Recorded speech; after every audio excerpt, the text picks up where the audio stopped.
बिस्मिल्लाहिर्रहमानिर्रहीम अस्सलातु वस्सलाम अलैका या सय्यदी या रसूल अल्लाह अस्सलातु वस्सलाम अलैका या सय्यदी या हबीब अल्लाह। तमाम सुनने वालों को अस्सलाम वालेकुम। 8 फरवरी को इंतखाबात होते हैं और आज है 15 मार्च। हुकूमत बनने एक माह नहीं गुजरा।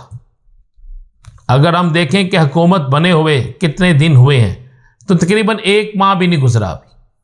लेकिन एक महीना भी आप लगा लें, पहले एक माह में ही हुकूमत कि इससे बड़ी शिकस्त कोई नहीं है कि हुकूमत 7 ऑर्डिनेंस असेंबली में लाकर पास करवा गई है। और पास भी किस तरह करवाए हैं वो सारी कौम ने देखे हैं। और आज पहली शिकस्त इखलाकी तौर पर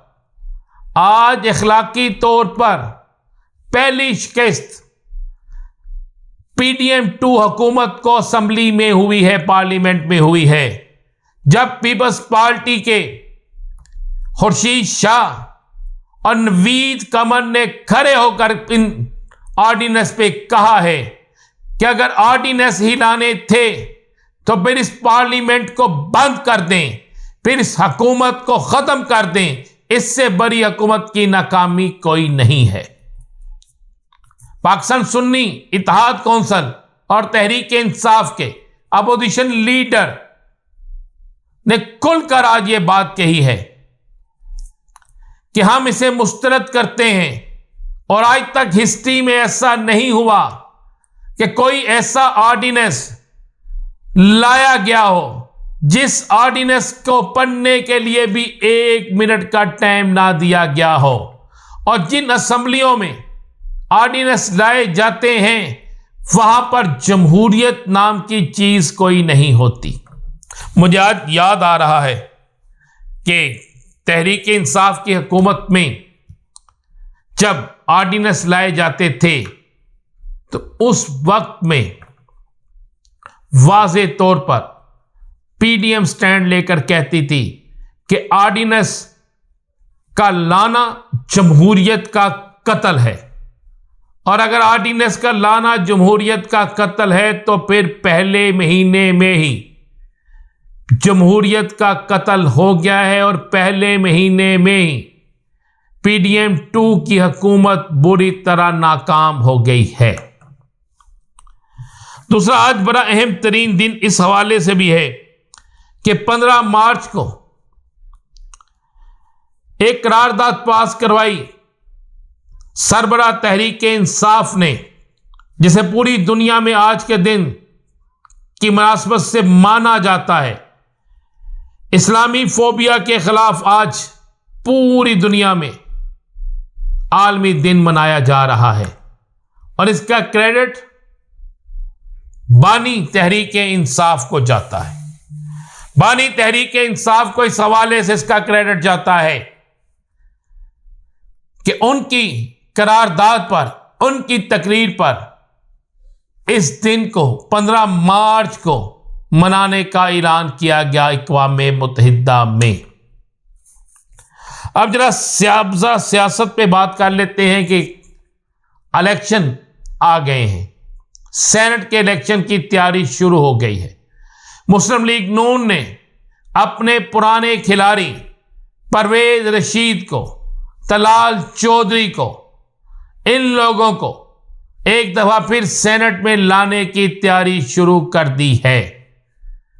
नवाज शरीफ की फरमाइश पर, नवाज शरीफ की ख्वाहिश पर, नवाज शरीफ की हदायत पर परवेज रशीद को सेनेट में लाया जा रहा है। जबकि दूसरी तरफ पाकिस्तान पीपल्स पार्टी भी अपने बिल्कुल हाथ सीधे करके हर सूरत में एक बड़ी सियासी जमात बनने के लिए सेनेट की तैयारी कर रही है। जबकि इस वक्त मौजूदा सियासी हालात में तहरीक इंसाफ सेनेट की सबसे बड़ी सियासी जमात है आज के दिन में।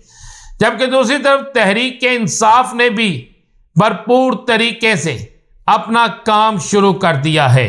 उनके कौन कौन से लोग सेनेट में होंगे, किसको सेनेटर बनाया जाएगा, किस तरह वोट की हिफाजत की जाएगी, ये सारी प्लानिंग मुकम्मल कर ली गई है। एक और खबर आपको बड़ी अहम तरीन दें, पंजाब के अंदर जिन नशिस्तों पर दोबारा गिनती का अमल बगैर उम्मीदवार को बताए शुरू किया गया था ताकि तहरीक इंसाफ यानी सुन्नी इत्तेहाद कौंसिल के लोगों की सीटें कम की जा सकें, तो उस पर एक बड़ी पटिशन तैयार हो चुकी है। क्योंकि जब हल्फ उठा लिया जाता है, जब सारे मामला हो लिए जाते हैं, तो उसके बाद अगर किसी की गिनती करनी है तो दोनों फरीकैन को सुनना और गिनती में दोनों फरीकैन का होना या दोनों फरीकैन के एजेंट्स का होना इंतहाई ज़रूरी होता है। लेकिन ये मामला किसी जगह भी नहीं हो रहा जिसके बाद एक प्री प्लान तैयार किया गया है कि किसी तरीके से सेनेट इलेक्शन से पहले कुछ नशिस्तें कम की जा सके। खबर यह है कि पहले प्रेशर था, लेकिन जब प्रेशर में बहुत से लोगों ने वफादारी नहीं बदली तो अब दूसरे तरीके से कोशिश की जा रही है। लेकिन इस पर तहरीक इंसाफ ने, सुन्नी इत्तेहाद कौंसिल ने कानूनी रास्ता लेने का फैसला कर लिया है और इस ज़िमन में एक बड़ी पटिशन जो है वह दायर की जा रही है। इसी तरह पेशावर हाई कोर्ट के फैसले के खिलाफ जो उनकी पटिशन खारिज हुई, उस पर सुप्रीम कोर्ट से रजू करने का फैसला हो चुका है। और इस हवाले से बाकायदा आपको ये खबर दे रहा हूँ, और ये बड़ी खबर है कि बाकायदा इस ज़िमन में ना सिर्फ तैयारी मुकम्मल हो चुकी है, बल्कि इस ज़िमन में इस हद तक जा चुके हैं कि आपको आइंदा आने वाले चंद दिनों में जो पटिशन नज़र आएगी, उस पटिशन को यह भी कहा जाएगा कि इस पटिशन को लाइव दिखाने का बंदोबस्त भी किया जाए। अब जरा बात कर लेते हैं कि कौन बनेगा चेयरमैन सेनेट। तो पाकिस्तान पीपल्स पार्टी और नून लीग के दरमियान पूरा पेचा लफ्ज़ में इसलिए कह रहा हूं कि ये लफ्ज़ चलता बड़ा है, पूरा फड्डा पड़ चुका है और पाकिस्तान पीपल्स पार्टी नून लीग को किसी सूरत में भी सेनेट के अंदर अक्सरियत नहीं लेने देगी। ये पीपल्स पार्टी के अंदरूनी हलकों में फैसला हो गया है और आसफ अली जरदारी ने यह वाज़े तौर पर अपनी टीम को हदायत कर दी है कि इस एक बात को ज़हन नशीन कर लें कि किसी सूरत में भी, किसी हाल में भी मुस्लिम लीग नून को सेनेट इलेक्शन के बाद इजी नहीं रहने देना। एक तो सेनेट इलेक्शन में सीटें ज़्यादा लेनी है और दूसरा सेनेट इलेक्शन के बाद पीटीआई के साथ मिलकर उनकी खाम मिलाकर एक बड़ा हुकूमत को टफ टाइम देना है। कप्तान के हवाले से मैं बस इतनी खबर दे दूं कि कप्तान के हवाले से अगले 24 घंटों में एक बड़ी ब्रेकिंग न्यूज़ आने वाली है। एक बड़ी ऑफर जो तैयार हो चुकी है वो कप्तान को पहुंचने वाली है। मज़ीद क्या होगा बताएंगे अगले व्लॉग में। इजाज़त दीजिए, अल्लाह हाफिज़।